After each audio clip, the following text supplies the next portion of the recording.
sometimes they do bring out something that, they did, and you said, yeah, I seen that and all that.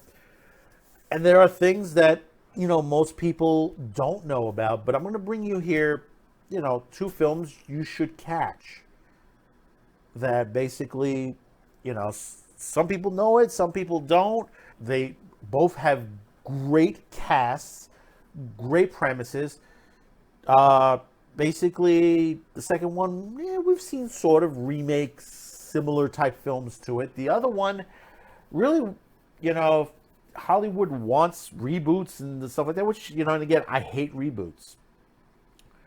But in this day of age of amusement parks and stuff like that, it would fit in perfectly to the premise of the movie. Now, the first movie, obviously, because we're talking about amusement parks, is the 1977 movie with George Segal called Rollercoaster.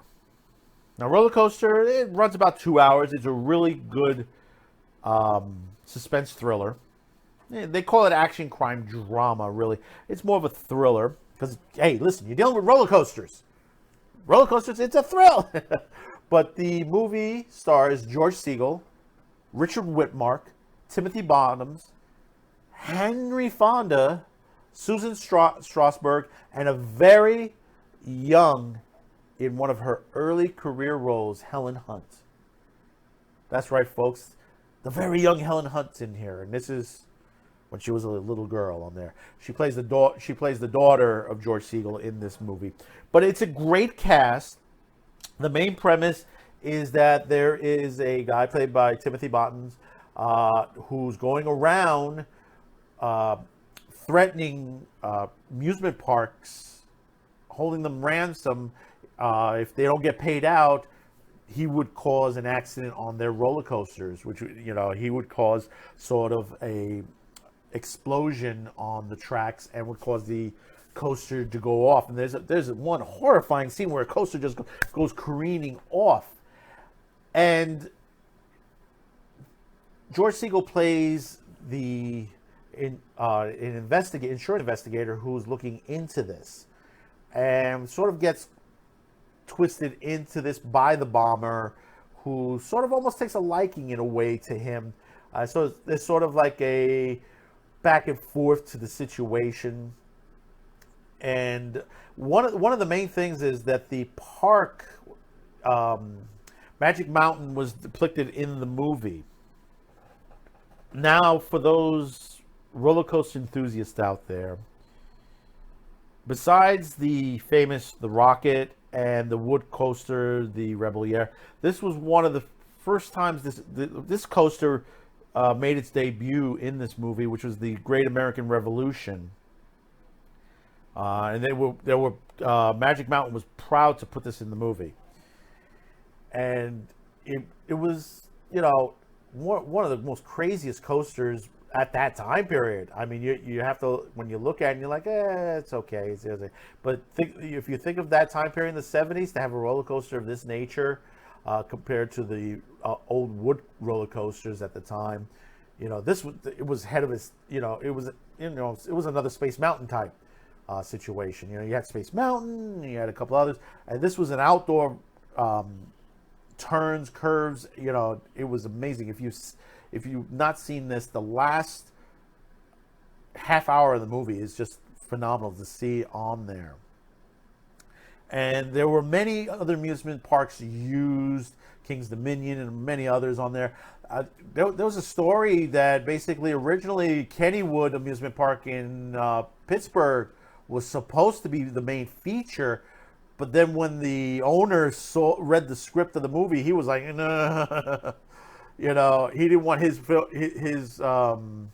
venue to be put in there, even though they had filmed some of it, and they changed it to Wonder World in the movie itself. So he had a bit of a disagreement, but I guess he's kicking himself in the butt right now.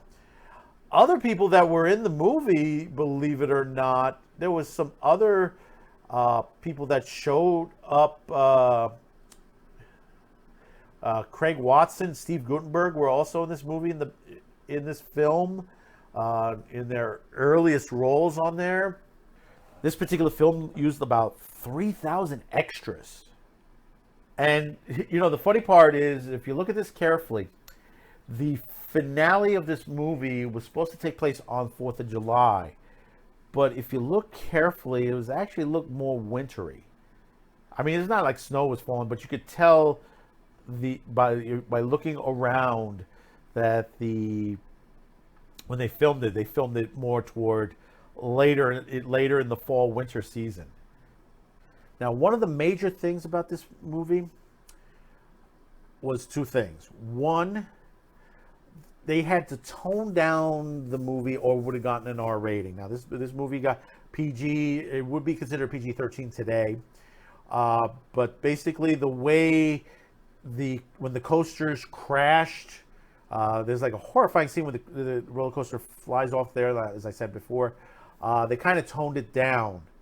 Because originally there was supposed to be, blood, gore, but they didn't want the R rating. They wanted a more general audience to see it. So basically, they kind of edit that down.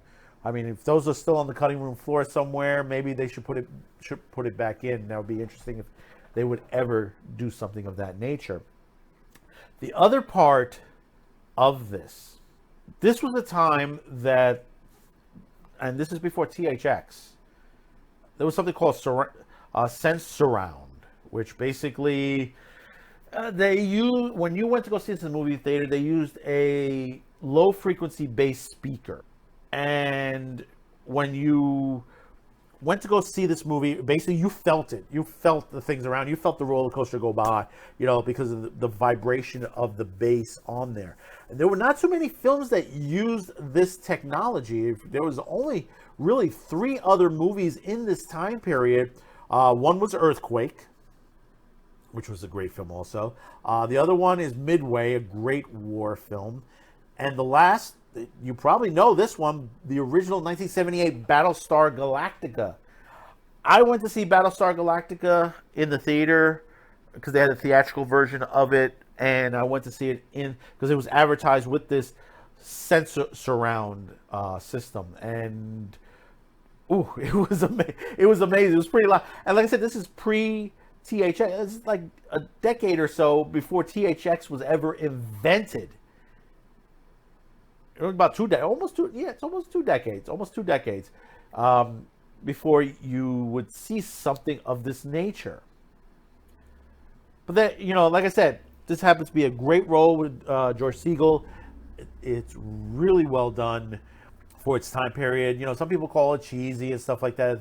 But when you look at the premise on there, it's almost Hitchcockian in a way because of the tension that you had someone out there killing people just for money, and you didn't know how to handle him. This was like something that was just like, how was he getting there? How was he getting the explosives onto these tracks?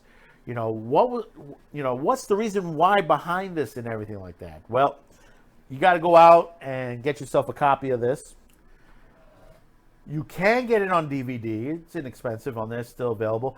And actually, there is a Blu-ray out available on it. Don't know how much, if there's any major changes to it. But actually, this one flew right by. I didn't even know this was re-released on Blu-ray. It was released back in 2016. This one probably won't have to get for my collection. It happens to be, like I said, it happens to be one of those films that, you do need to catch.